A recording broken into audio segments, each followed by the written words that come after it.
Hey everyone, in this video I'm going to share with you detailed numbers of monthly income and expenses that you can expect owning a 5-bedroom villa down here in Tulum. Hey, it's Matt Ashby, co-founder of the Elements Real Estate Group down here in the Riviera Maya. If you've ever considered purchasing real estate down here or looking to make some sort of investment, feel free to get your free buyer's guide in the description below, which takes you step by step as to what the buying process is down here. So when you purchase real estate down in the Riviera Maya, you basically have 5 different seasons for occupancy. It starts with a shoulder season, then you have Christmas break, then you have high season, spring break, and low season. Starting with shoulder season, you're typically around November 1st to just before Christmas. So we'll call it December 21st. And that time period typically has an occupancy range of around 65%. Next is Christmas break, which goes up to January 4th or so. You're looking at 95% occupancy during that time period. High season is when many tourists are looking to get away from the cold weather, come down to Mexico and enjoy the beaches and restaurants and atmosphere of the Riviera Maya. That starts from January 4th or 5th, right up to around the beginning of April, and you're looking at 90% occupancy for that time period. Then you have low season, which is typically around 200 days. You're looking at around 55% occupancy on the low end, although there are many unique and creative ways to bring that number up by offering special incentives or deals for people looking to travel during those months. So for this example, we're going to use an $850,000 purchase price for a 5-bedroom villa, 4,500 square feet. This excludes the furnishing and the closing costs involved. We'll get into that later in the video. We're using $900 a night as a daily average for renting out a property like this. Now this is on the low end. An average 5-bedroom villa in Tulum will go anywhere from $850 upwards of $1,400 plus.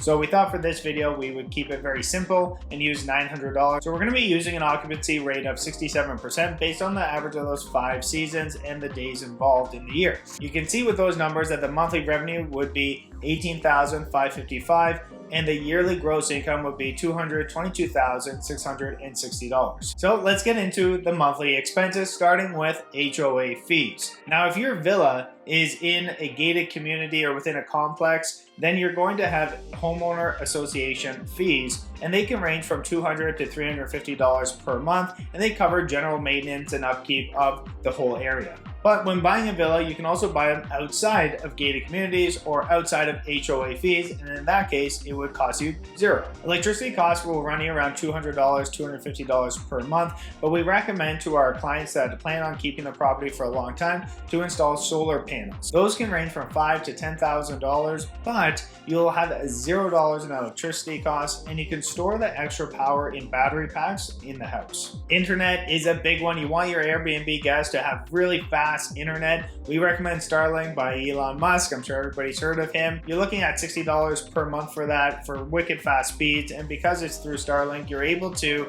have Wi-Fi even if your villa is outside of the town of Tulum, and it's wicked fast. Insurance is rather cheap down in Mexico for about $65 a month, or $700 a year or so. You're going to be able to get full insurance coverage. That's the basic coverage. If you want more, you can definitely add more, but it won't be much more than $20, $30, $40 extra on top of that. This one is a big one, property taxes. So property taxes is 0.1% of the assessed value or the assessed purchase price of the property. So in this case, 0.1% of $850,000 is $850 per year, making it around $70 a month. Property management is probably one of the biggest decisions that you'll make for your villa because they're going to be the ones running the property for you while you're not there. We've been doing this for years and years, and we have amazing property managers that we trust, know, like, and they do an amazing job for our past clients. So make sure to reach out to us when the time's right, and we will definitely be able to help you with the property management. Now, property management takes 20% of the gross income of the property. Now that sounds like a lot, but they do everything. In fact, it covers the next 4 items on our list, from covering all the cleaning costs and flipping the property to have it ready for your next guest, to the Airbnb bookings and showings and any issues with that,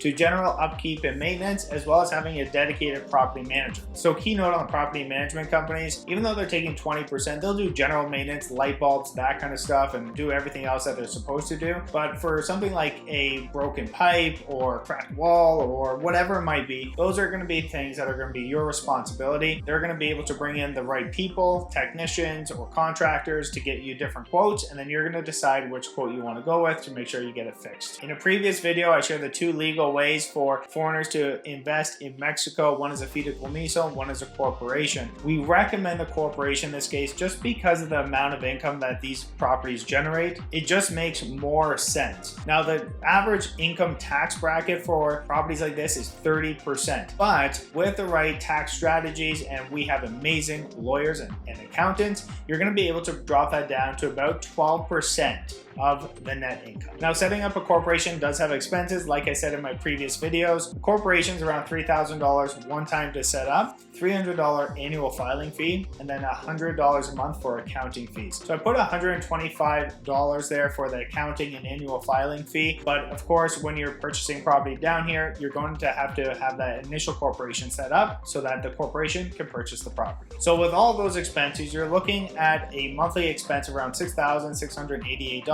You take that off the average monthly rental income and you're left with over $11,000 in net income. So let's talk about out-of-pocket expenses. You're going to spend $850,000 on the property, but then you need to put furniture and get it ready for your Airbnb guests. We put a really healthy budget in there of $50,000, which would be more than adequate to furnish a 5-bedroom villa in Tulum. That leaves closing costs, and you're looking at 5 to 7% of total closing costs. So we used an average of 6% in this example, which comes to $51,000. This pays 5 different things: the notary fees, land transfer tax, and then federal, state, and municipal taxes. So all in all, this property closing costs, furnishing will cost you about $950,000, but take a look at the net income of $142,000 per year, making it a 15% ROI. There's not a lot of places in North America with real estate right now where you can get a brand new 5-bedroom, 4,500 square foot property and earn 15% cash on cash return on investment. I hope you guys enjoyed this video. In our next videos, we're going to be breaking down what a 3-bedroom penthouse, 3-bedroom, 2-bedroom, 1-bedroom, and studio numbers look like. Make sure to like, follow, subscribe so you don't miss out on the next videos, and also get your hands on that free buyer's guide that we put together specifically for Canadian and American investors looking to invest in the Riviera Maya.